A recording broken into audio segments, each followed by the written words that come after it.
اورنگزیب عالمگیر رحمہ اللہ بڑا بہترین انسان، بڑا نیک انسان تھا۔ عالمگیر رحمہ اللہ کے بارے میں آتا ہے کہ ان کے ذاتی گھر کا جو کچن تھا وہاں کوئی باورچی آ کر نہیں ٹکتا تھا۔ جو بھی باورچی آتا تھا، کوئی 10 دن، کوئی 15 دن، کوئی 20 دن، کوئی زیادہ سے زیادہ 1 مہینہ، اور وہ نوکری چھوڑ کر چلا جاتا تھا۔ تو ایک باورچی تھا بڑا مانا ہوا، اس نے کہا کہ میں بادشاہ کے کچن میں جا کر کام کروں گا، اور اپنے ساتھیوں سے کہا کہ تم دیکھنا کہ میں ہمیشہ ہمیشہ کے لیے بادشاہ کے پاس ہی رہ جاؤں گا۔ چنانچہ وہ آیا عالمگیر رحمہ اللہ کے پاس اور آ کر کہا کہ حضور، میں کچن کا کام جانتا ہوں اور میں آپ کا باورچی بن کر رہنا چاہتا ہوں۔ تو عالمگیر رحمہ اللہ نے کہا کہ دیکھو، میرے ہاں تو بڑے باورچی آئے اور کوئی بھی یہاں ٹک نہ سکا، ہر کوئی چھوڑ کر چلا جاتا ہے، کہیں ایسا نہ ہو کہ تم بھی چھوڑ کر نہ چلے جاؤ۔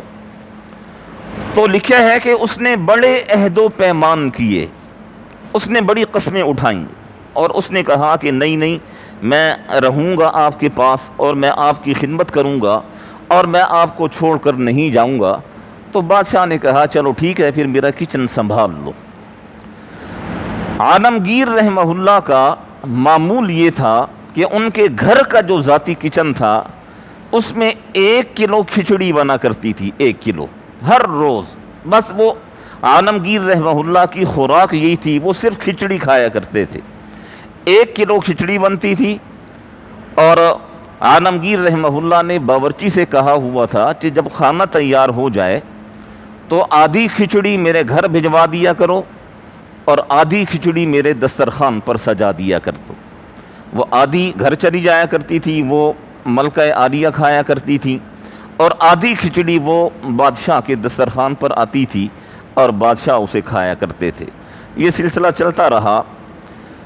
وہ جو باورچی ٹکا نہیں کرتے تھے اس کی وجہ یہی تھی کہ جتنا کھانا بنتا تھا وہ سارا کھانا ختم ہو جایا کرتا تھا، اب باورچی کو اپنے کھانے کے لیے کچھ بھی نہیں بچتا تھا، تو اس چیز سے تنگ ہو کر ہر باورچی چھوڑ کر چلا جایا کرتا تھا۔ اب یہ باورچی جو عہد و پیمان کر کے آیا تھا، اس نے 10 دن دیکھا، 15 دن دیکھا، 20 دن دیکھا، 25 دن دیکھا، 1 مہینہ دیکھا، تو اس نے اپنے ذہن میں کہا کہ یہ تو بڑا کام خراب ہے، یہاں تو رہنا بڑا مشکل ہے، جو پکاؤ بس وہ بادشاہ اور ملکہ ہی کھا جاتے ہیں، ہمارے لیے تو کچھ نہیں بچتا۔ اب اس نے اپنے ذہن کے اندر منصوبہ بنایا، اور منصوبہ اس نے یہ بنایا کہ 15-20 یا مہینے کے بعد اس نے بادشاہ کے لیے جو کھچڑی بنائی اس میں اس نے نمک ڈالنا چھوڑ دیا۔ اور عالمگیر رحمہ اللہ وہ بھی اللہ والا انسان تھا، اور وہ بغیر نمک کے ہی کھچڑی کھاتا رہا، اور اس کے گھر والے بھی کھاتے رہے۔ اب اس باورچی نے پھر اپنا ذہن دوڑایا کہ میری یہ ترکیب بھی فیل ہو گئی۔ اب اس نے یہ کیا کہ کھچڑی کے اندر جتنا نمک ڈالا جاتا تھا اس نے 3 گنا زیادہ نمک ڈال دیا،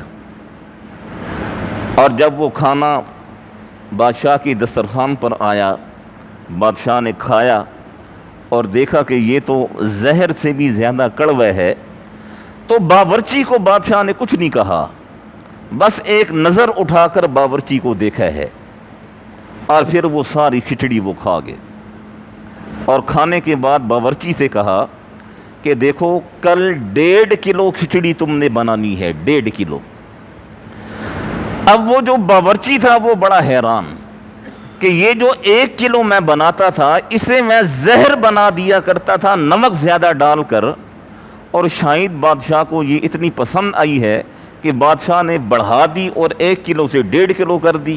اب یہ بڑا پریشان ہوا، اور 1.5 کلو اس نے دوسرے دن جب کھچڑی بنائی تو بادشاہ نے کہا کہ میرے گھر جتنی جاتی تھی وہ میرے گھر بھیج دو، باقی میرے دسترخوان پر لے آؤ۔ اور اس نے ایسے ہی کیا، بادشاہ نے جتنی کھانی تھی اتنی کھائی، اور باقی جو کھچڑی بچی بادشاہ نے اس باورچی سے کہا کہ یہ کھچڑی میرے جو وزیر ہیں ان وزیروں کے اندر تقسیم کر آؤ۔ عالمگیر رحمہ اللہ کے زمانے میں جو وزیر تھے ان کی تعداد 9 تھی، 9، اور ان 9 وزیروں کو 9 رتن کہا جاتا تھا۔ 9 رتن، رتن وزیر کو کہا جاتا تھا اس زمانے میں۔ تو بادشاہ نے کہا کہ میرا یہ جو کھانا بچا ہے یہ 9 رتنوں کو دے کر آؤ، چونکہ یہ بڑا بزرگ انسان تھا۔ چنانچہ وہ جو باورچی تھا اس نے برتن لیے، جو بچا ہوا کھانا تھا انہیں 9 برتنوں کے اندر ڈالا اور وزیروں کی طرف چل پڑا۔ وزیروں کو بھی پتہ چل گیا کہ آج بادشاہ کا بچا ہوا تبرک وہ ہمارے پاس آ رہا ہے، تو وزیر بھی بڑے خوش ہوئے اور باورچی کے استقبال کے لیے اپنے اپنے گھروں سے باہر نکل کر کھڑے ہو گئے۔ اور یہ باورچی گیا، اس نے بادشاہ کا بچا ہوا تبرک ہر وزیر کو پہنچایا۔ پہنچانے کے بعد جب یہ واپس آنے لگا تو ہر وزیر نے 1 لاکھ روپیہ انعام اسے دیا، 1 لاکھ روپے، کہ یہ بادشاہ کا بچا ہوا تبرک ہمارے پاس لایا ہے۔ تو ہر وزیر نے 1 لاکھ روپے اسے دیا۔ 9 وزیروں نے جب 1 لاکھ دیا تو اس کے پاس 9 لاکھ روپے جمع ہو گیا۔ یہ جب دے دلا کے واپس آیا تو عالمگیر رحمہ اللہ نے پوچھا کہ ہاں میاں دے آئے؟ تو اس نے کہا جی حضور دے آیا ہوں۔ تو عالمگیر رحمہ اللہ نے پوچھا کہ میرے رتنوں نے کچھ دیا دلایا بھی ہے، تمہاری کچھ حوصلہ افزائی بھی کی ہے، تمہاری کچھ عزت افزائی بھی کی ہے، یہ ایسے ہی بھیج دیا ہے؟ تو باورچی نے کہا کہ حضور اتنا دیا ہے کہ میری 10 نسلوں کو وہ کافی ہے۔ تو پتہ عالمگیر رحمہ اللہ نے کیا فرمایا؟ عالمگیر رحمہ اللہ نے فرمایا کہ پھر کھچڑی میں نمک ٹھیک سے ڈالا کرو، پھر کھچڑی میں نمک ٹھیک سے ڈالا کرو۔ یہ سمجھانے کا ایک انداز تھا۔ اگر بادشاہ چاہتا مار بھی سکتا تھا، باورچی تبدیل بھی کر سکتا تھا، لیکن نہیں، بادشاہ نے اپنی شان کے مطابق اسے